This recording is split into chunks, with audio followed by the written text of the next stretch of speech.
Hello students, मेरे YouTube channel the math mentor Naveen sir में आपका हार्दिक स्वागत और अभिनंदन है।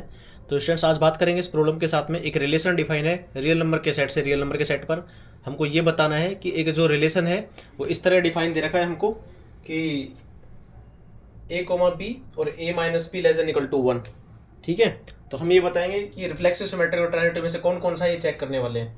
जब स्टूडेंट्स हम इसमें रिफ्लेक्सिव चेक करेंगे तो रिफ्लेक्सिव के लिए क्या करेंगे हम लोग, सबसे पहले खुद का खुद से रिलेशन देखते हैं। A comma A belongs to R के लिए रियल नंबर के सेट में से इसका खुद से रिलेशन देखते हैं, ये आर में है या नहीं। अगर ये आर में हुआ तो ऐसा होना चाहिए ना, लेस देन इक्वल टू 1।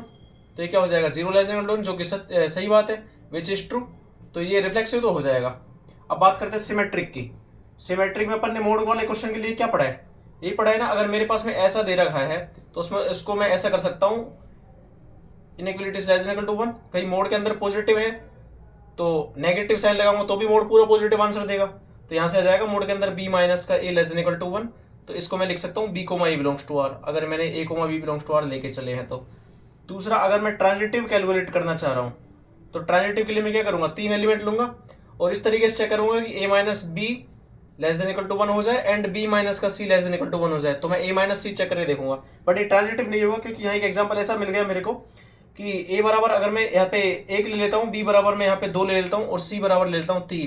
तो देखना a माइनस बी मतलब माइनस का 1 इज इक्वल टू, मोड के अंदर -1 है तो +1 हो जाएगा और ये 1 के बराबर हो जाएगा। 1 बराबर 1 सही आएगा एकदम, इसको भी सेटिस्फाई करेगा। 2 माइनस का 3 माइनस 1, 1 बराबर 1। लेकिन मैं जब देखता हूँ a माइनस सी में रखता हूँ 1 माइनस का c 3 less than equal to 1, तो यहाँ से 2 आता है, माइनस का 2 और मोड लगाऊंगा तो ये 2 आ जाएगा, 2 लेस देन इक्वल टू 1। ये गलत बात हो जाएगी, तो यहाँ से ट्रांजिटिव नहीं हो पाएगा। तो स्टूडेंट्स, ये रिलेशन जो है वो रिफ्लेक्सिव है, सिमेट्रिक है, बट ट्रांजिटिव नहीं है। तो इसको ऐसे चेक करेंगे क्योंकि हमको एक एग्जांपल ऐसा मिल जाएगा यहाँ पे जो हमारी बात को संतुष्ट करता है और डेफिनेशन को भी संतुष्ट करता है। तो ये ट्रांजिटिव नहीं होगा। Thank you students.